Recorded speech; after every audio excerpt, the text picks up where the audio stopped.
मुख्य चुनाव आयुक्त पर सूत्रों के हवाले से बड़ी खबर सामने आ रही है। मुख्य चुनाव आयुक्त के खिलाफ विपक्ष एकजुट हो गया है। मुख्य चुनाव आयुक्त के खिलाफ महाभियोग की तैयारी की जा रही है। सूत्रों के हवाले से बड़ी खबर है ये। इंडिया गठबंधन जो है वो सीईसी के खिलाफ महाभियोग ला सकता है। इंडिया गठबंधन की बैठक में प्रस्ताव पर चर्चा हुई है। सूत्रों के हवाले से बड़ी खबर निकलकर सामने आ रही है कि इंडिया गठबंधन की बैठक हुई है और इंडिया गठबंधन की बैठक में इस प्रस्ताव पर चर्चा हुई है। ये बड़ी खबर है जो निकलकर सामने आ रही है। इंडिया गठबंधन की बैठक में इस प्रस्ताव पर चर्चा भी हुई है। एक बड़ी और अहम जानकारी है जो निकलकर सामने आ रही है। चीफ इलेक्शन कमिश्नर के खिलाफ जो है महाभियोग लाने की तैयारी की जा रही है।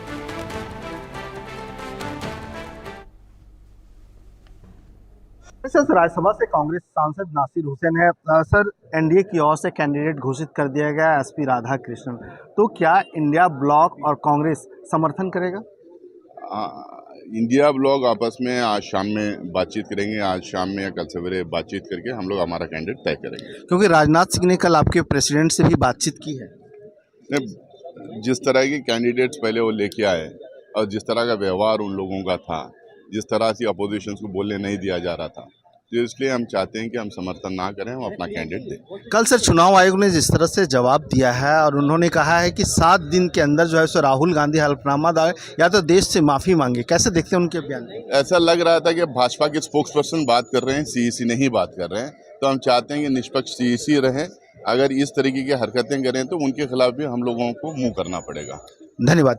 मनोहर केसरी, इंडिया न्यूज दिल्ली।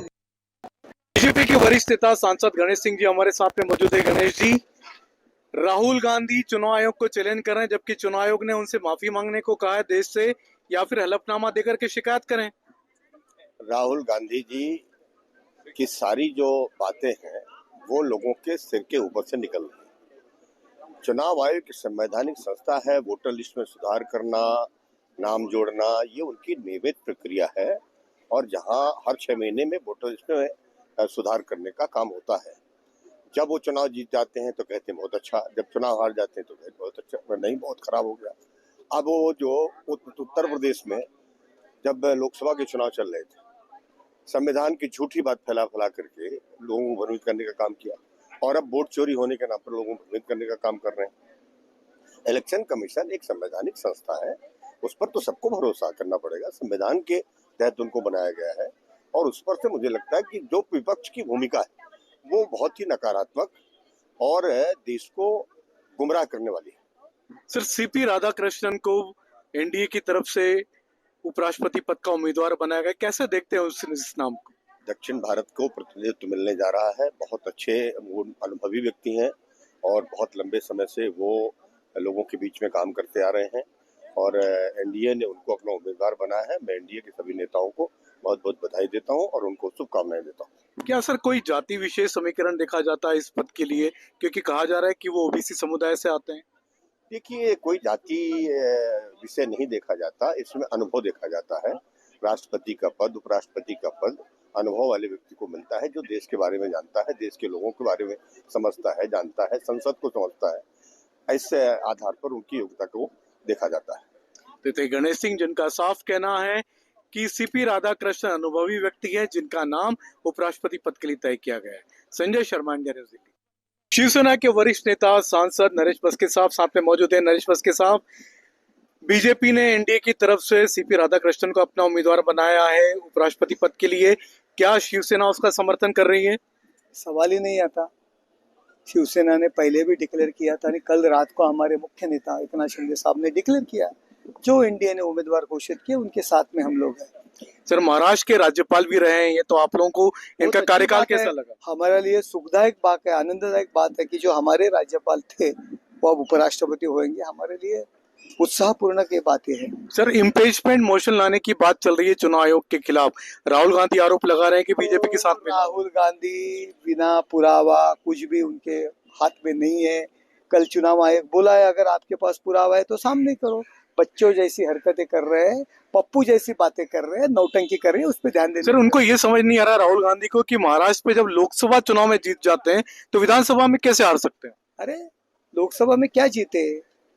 देखो, विधानसभा में जो हम लोगों ने अनेक योजनाएं लाई, अनेक काम लाए, लोकसभा में उनको जो जीत हासिल हुई केवल एक गलत तरीका का नैरेटिव वो घुमा रहे थे कि कॉन्स्टिट्यूशन बदलने वाले हैं। लोगों के ध्यान में आया कि इन्होंने मिसअंडरस्टैंडिंग वोटर्स में किया, पिछड़ी समाज में, आदिवासी लोगों में, वनवासी लोगों में एक गलत तरीके का एक नैरेटिव उन्होंने घुमाया कि कॉन्स्टिट्यूशन बदलने वाले हैं। इसीलिए लोगों ने कुछ वोट उनको दी, लेकिन लोगों को ध्यान में आया कि राहुल गांधी ने गलत प्रचार किया है, इसीलिए विधानसभा में लोग हमारे साथ आए। हितेंद्र देशमुख के साथ, जिनका कहना है कि पूरी तरीके से एनडीए के साथ में खड़ी है शिवसेना, सीपी राधाकृष्णन का सपोर्ट करेगी और राहुल गांधी अभी बच्चे हैं और पप्पू जैसी बातें कर रहे हैं। संजय शर्मा, न्यू दिल्ली। राहुल गांधी एसआईआर के खिलाफ यात्रा निकाल रहे हैं बिहार में और कह रहे हैं कि महाराष्ट्र में जब लोकसभा चुनाव में उनको जीत मिलती है तो विधानसभा चुनाव में कैसे हार सकते हैं, ये तो इलेक्शन कमीशन ने हरवाया। देखिए, मैंने ऑलरेडी कई बार इस बयान के बारे में मैंने टिप्पणी व्यक्त की है कि जिन पार्टियों में इंटरनल डेमोक्रेसी नहीं है वे एक बहाना बनाते हैं। कभी कभी ईवीएम को दोष देते थे, आज आपने देखा होगा कि ईवीएम को दोष देना बंद किया उन्होंने। अब ईवीएम बिल्कुल ठीक है, अब इलेक्टोरल रोल्स में गड़बड़ है। तो ये एक्सक्यूजेस चलते रहेंगे। अपने हारों को एक प्रकार से जनता की ध्यान कहीं और आकर्षित करने के लिए वे एक्सक्यूजेस बनाते रहेंगे, इसमें कोई क्रेडिबिलिटी नहीं है। और यदि उन्हें इलेक्शन कमीशन की प्रक्रिया में कोई दिक्कत है तो जब वे चुनाव जीतते हैं तो उन्हें सबसे पहले मांग करनी चाहिए कि वो चुनाव को फिर से इलेक्शन होनी चाहिए। जब चुनाव जीतते हैं तो इलेक्शन कमीशन को क्रेडिट देते हैं, चुनाव हारते हैं तो उसको दोषी ठहराते हैं, ये गलत बात है। ये तो मिलिंद देवड़ा साहब, जिनका कहना है कि चुनाव जीतते हैं तो फिर क्रेडिट देते हैं खुद के लिए और जब चुनाव हारते हैं तो दोषी ठहरा देते हैं इलेक्शन कमीशन को, ये गलत बात है। Sanjay Sharma, India news.